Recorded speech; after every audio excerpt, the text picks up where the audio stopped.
Hello everyone, welcome to Peri Inspired. Today's story teaches us why we should never make decisions in anger, and how calm thinking can turn even the hardest situations into valuable lessons. Along the way, we'll also learn new English words and how to use them in sentences to improve our English in a simple and enjoyable way. So stay with us till the very end. Once upon a time, in a prosperous kingdom surrounded by rivers and mountains, there lived a young king named Adrian.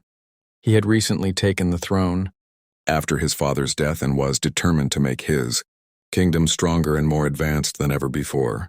Among all his ministers, his most trusted advisor was an old and wise man named Elias. Elias had served Adrian's father for many years and had guided him through every challenge with calm and patience. One day, Adrian decided to build a grand bridge over the main river, a bridge that would connect distant villages and bring more trade to the kingdom. The project began with excitement, but halfway through, a strong storm destroyed the half-built bridge.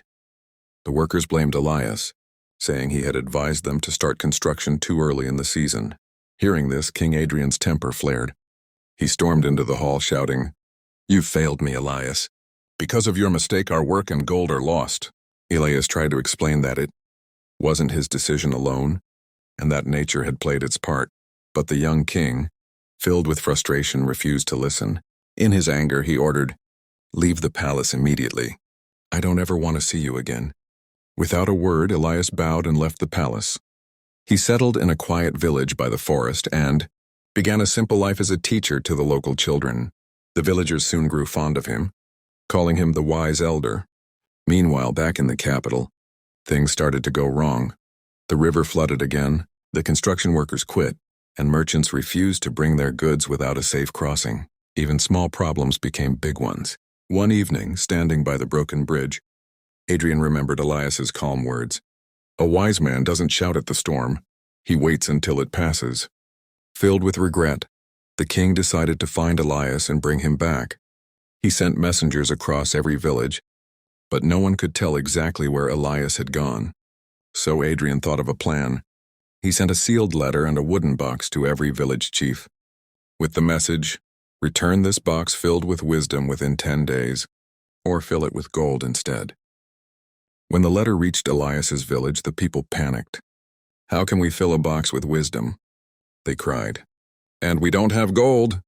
Elias smiled gently and said, "Bring me the box. I'll fill it with wisdom." For the next few days, he taught the village children to write short sayings about patience, kindness, and forgiveness. Each child wrote one sentence on a small wooden piece. When the box was full, Elias closed it and said, "Now it is truly filled with wisdom." The box was sent to the palace. When King Adrian opened it, he saw dozens of small wooden pieces, each with simple words like, "Anger destroys clarity," "Patience builds peace," and "Forgiveness is strength." As he read each one, his eyes filled with tears. He immediately knew it was Elias's work. The next morning, Adrian rode out himself to find Elias. When he finally reached the old man's humble home, he dismounted his horse and knelt before him. "I made a terrible mistake," Adrian said. "Please forgive me and return to guide me once more."